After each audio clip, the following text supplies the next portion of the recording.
plusieurs parents ne jouent pas leur rôle de parents. Ça fait qu'il y a beaucoup d'enfants malheureux. Il y a beaucoup d'enfants malheureux. Souvent, tu dis, j'ai souffert dans mon enfance. Mais tu es en train de reproduire ça aussi. Tes enfants aussi sont en train de souffrir. Pourtant, toi, tu as souffert. Donc, le parent que tu aurais voulu avoir, c'est ce parent-là que tu dois être pour tes enfants. Mes frères, mes soeurs.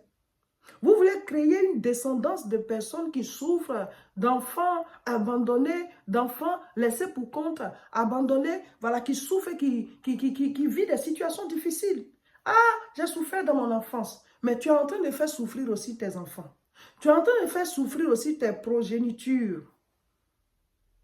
Si tu as déjà vécu quelque chose, tu dois te battre pour ne pas que tes enfants vivent cela. On dit qu'on doit bâtir la vie de nos enfants. C'est ça notre sujet de prière d'aujourd'hui. Tu dois bâtir la vie de tes enfants. Si tu n'as pas encore d'enfants, prie, Dieu va t'en accorder. Rien ne lui est impossible. Et puis aussi, tu peux adopter. L'enfant n'est pas obligé de sortir de ton naître de ton sang pour être ton enfant. Joseph, ce n'est pas lui qui a enfanté Jésus. Mais il a éduqué Jésus. C'était son fils.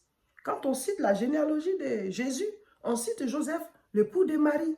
Et c'est lui qui a appris la charpenterie à Jésus. Il s'est occupé de lui comme son fils.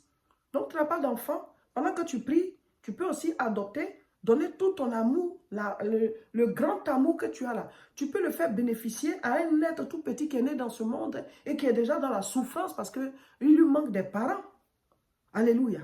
On dit on doit bâtir, mais la vie de nos enfants, on doit bâtir la vie de nos enfants. Ça commence par être un bon parent. Que chacun de nous se pose des questions. Si tu es déjà parent là, demande-toi si je suis un bon parent. Quel parent j'aurais voulu avoir? C'est ce parent-là que je dois être pour mes enfants. Quelles que soient les blessures avec lesquelles tu as grandi, quelles que soient les souffrances du manque de père, du manque de mère que tu as transporté, guéris de cette plaie-là.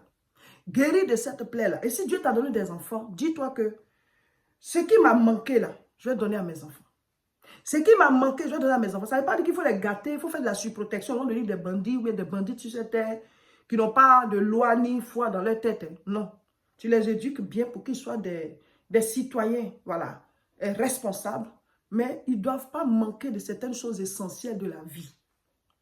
D'abord, les enfants ont besoin d'être pris en charge au niveau financier. Ils ont besoin d'être pris en charge au niveau de l'éducation.